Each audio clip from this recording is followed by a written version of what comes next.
Creams గురించి మాట్లాడుకుందాము. అంటే వైట్నింగ్ క్రీమ్స్ అని మార్కెట్లో చాలా వస్తుంటాయి, వైట్నింగ్ సోప్స్ అని, ఇవి రాసుకుంటే అవి రుద్దుకుంటే వైట్ అయిపోతాం అని చెప్పి యాడ్స్ కూడా కనిపిస్తూ ఉంటాయి.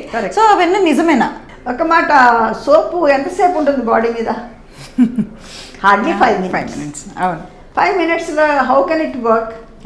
It can't. Creams yes I agree, because దాంట్లోని ఇంగ్రీడియంట్స్ చూసుకుని మరీ వాడుకోవాలి. చాలా రకాల ఇంగ్రీడియంట్స్ ఉంటాయి, వాళ్ళకి ఏం సూట్ అవుతాయో. ఎందుకంటే మేము రాస్తున్నప్పుడే కొంతమంది పేషెంట్స్కి సూట్ కాదు.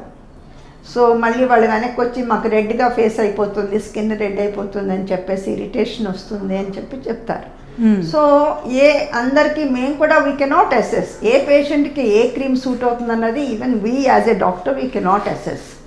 సో పడలేదు అని వాళ్ళు వెనక్కి వస్తే we change the ingredients, we change the cream అనమాట.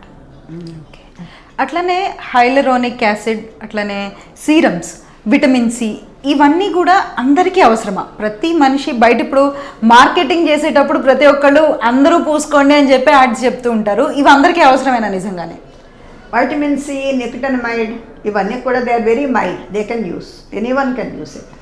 There are very stronger medications ఉంటాయి, that should be prescribed only by the doctor. ఇవి niacinamide, vitamin C serums are okay. Okay, ఏమన్నా చూస్ చేసుకోవచ్చా? అంటే హౌ టు చూస్ ఇంగ్రీడియంట్స్ అంటే చాలా మందికి doubt ఉంటుంది కదా మ్యామ్. ఈ ప్రాబ్లం ఏంటంటే అండి, వాళ్ళు ఒకటి సరిగా రివీల్ చేయరు, చాలా చిన్న అక్షరాలతో పెడతారు, రకరకాలు పెడతారు. పాపం మీకు చాలా కష్టం అవి చూసుకోవడం కూడా. It's very very difficult. What you have to do is reputed companies కొంచెం ఎన్నుకోవాలి. ఏది పడితే అది చీప్గా ఉందని కొనేసుకోకూడదు, అదొకటి మటుకు important. Because reputed company, branded కంపెనీస్కి కొంచెం వాళ్ళకి చెక్ ఉంటుంది, క్వాలిటీ చెక్ ఉంటుంది.